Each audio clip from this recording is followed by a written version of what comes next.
સુરતમાં ફરી એકવાર ગ્રીષ્મા હત્યાકાંડ જેવી ઘટના બનતા રહી ગઈ છે। જી હા, એક પ્રેમમાં પાગલ યુવકે જાહેર રોડ ઉપર યુવતીના ગળા ઉપર બ્લેડ મૂકી દીધી હતી। જો કે એક રાહદારી યુવાને હિંમત દાખવી યુવતીને બચાવી લીધી હતી। સુરતમાં ફરી એકવાર ગ્રીષ્મા હત્યાકાંડ જેવી ઘટના બનતા રહી ગઈ છે। યુવતીને ગોંધી રાખી દુષ્કર્મ ગુજાર્યા બાદ યુવતી ભાગી ગઈ હતી, જેથી પ્રેમમાં પાગલ યુવકે જાહેર રોડ ઉપર યુવતીના ગળા ઉપર બ્લેડ મૂકી દીધી હતી।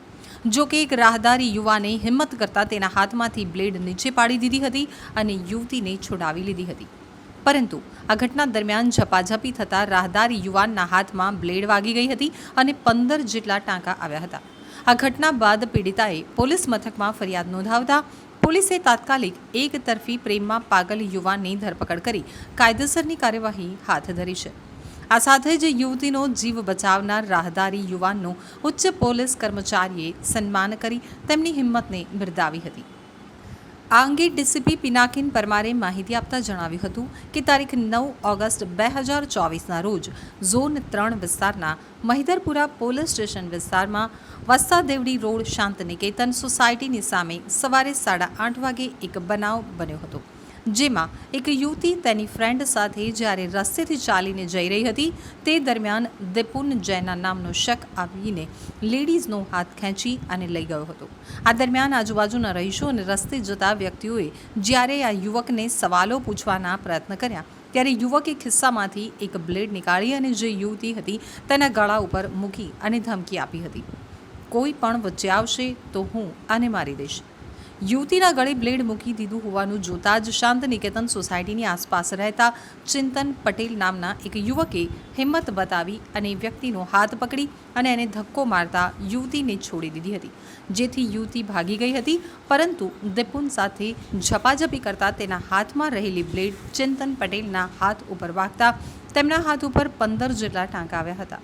આ અંગે પોલીસને જ્યારે ખબર પડી ત્યારે પોલીસે તાત્કાલિક કાર્યવાહી હાથ ધરી હતી અને મહિધરપુરા પોલીસની ટીમે તપાસ હાથ ધરી રેલવે સ્ટેશનથી આરોપીને ઝડપી પાડ્યો હતો। આરોપી દિપુન ઘટનાને અંજામ આપી ઓડિશા ભાગી જવાની ફિરાકમાં હતો, પરંતુ પોલીસે તાત્કાલિક આરોપીની ધરપકડ કરી કાયદેસરની કાર્યવાહી હાથ ધરી હતી। ઉલ્લેખનીય છે કે ભોગ બનનાર યુવતી અને આરોપી દિપુન બંને ઓડિશાના રહેવાસી છે અને તેઓ ઓડિશામાં સાથે ભણતા હતા। બંને વચ્ચે 4 થી 5 વર્ષથી પ્રેમ સંબંધ હતો। આ પ્રેમ સંબંધ દરમિયાન આ યુવતીના અમુક ફોટોગ્રાફ્સ અને વિડીયો દિપુને પોતાના મોબાઈલમાં રાખ્યા હતા અને તે મોબાઈલના ફોટોના આધારે સોશિયલ મીડિયામાં અપલોડ કરી દેવાની ધમકી આપી તેની સાથે શારીરિક સંબંધ બાંધવા માટે પ્રયત્ન કરતો હતો। તે દરમિયાન આ યુવતી ઓડિશાથી તેમના સંબંધીને ત્યાં સુરત ખાતે રહેવા આવી ગઈ હતી, જેની ખબર આરોપી દિપુનને પડતા તે પણ સુરત આવ્યો હતો।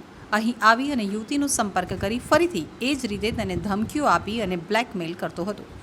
એક વખત આરોપી પોતે જે જગ્યાએ વરાછામાં રહેતો હતો ત્યાં યુવતીને લઈ ગયો હતો અને રૂમમાં 7 દિવસ પોતાની પાસે રાખી તેને મરજી વિરુદ્ધ શારીરિક સંબંધ બાંધ્યા હતા।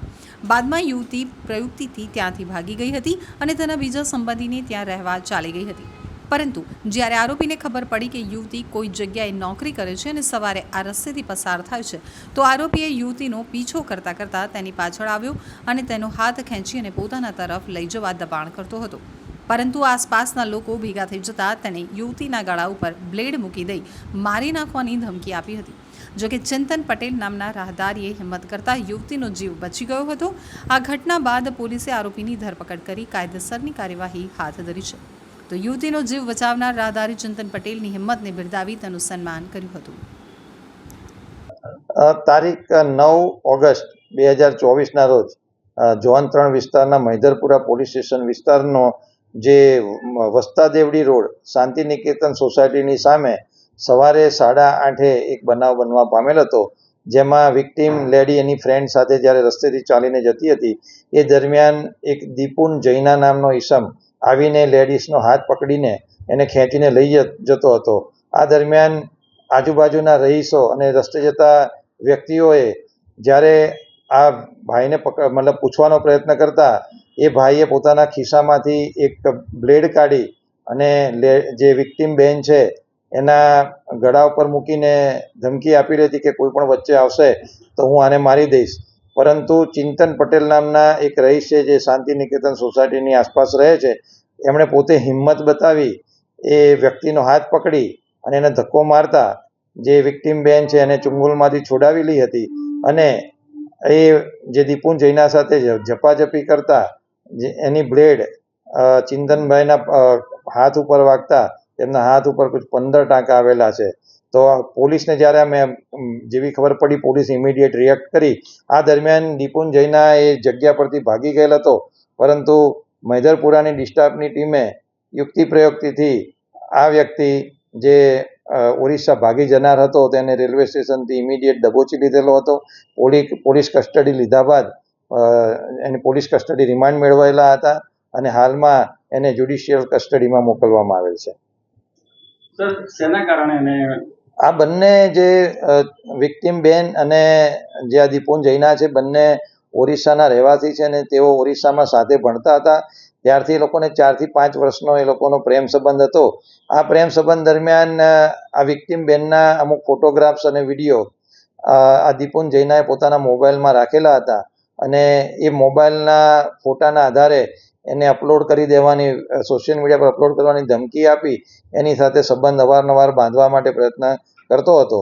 એ દરમિયાન આ વિક્ટીમ બેન છે એ ઓરિસ્સાથી એમના રિલેટિવ્સના ત્યાં સુરત ખાતે રહેવા આવી ગયેલ હતી, જેની ખબર આ આરોપીને ખબર પડતા એ પણ સુરત આવેલો હતો અને અહીંયા આવીને વિક્ટીમ બેનનો કોન્ટેક્ટ કરી ફરીથી એ જ રીતે એને ધમકીઓ આપી અને બ્લેકમેલ કરતો હતો અને આ બેનને વિક્ટીમ બેનને પોતે જે જગ્યાએ વરાછામાં રહેતો હતો એક રૂમમાં ત્યાં 7 દિવસ પોતાની પાસે રાખી તેની મરજી વિરુદ્ધ તેની સાથે શરીર સંબંધ બાંધેલો હતો. પછી એ બેન ત્યાંથી એમના ચુંગલમાંથી ફરીથી ભાગીને એમના બીજા રિલેટિવ્સના ત્યાં જતી રહી હતી અને જ્યારે એને ખબર પડી કે આ કોઈ જગ્યાએ નોકરી કરે છે અને સવારે આ રસ્તેથી એ પસાર થતી હોય છે, તો આ આરોપીએ બેનનો પીછો કરતાં કરતાં એની પાછળ આવેલો અને એનો હાથ પકડીને ખેંચીને પોતાના ઘર તરફ લઈ જવા દબાણ કરતો હતો. પરંતુ આજુબાજુના રહીશ અને વટેમાર્ગુ જે છે રસ્તામાં મુસાફર છે એ લોકોએ પોતે હિંમત દાખવી આ જે વિક્ટીમ બેનને આરોપીની ચુંગલમાંથી છોડાવી અને પોલીસને જાણ કરતાં પોલીસે તાત્કાલિક આરોપીની અટક કરી અને કાયદેસરની કાર્યવાહી કરેલ છે.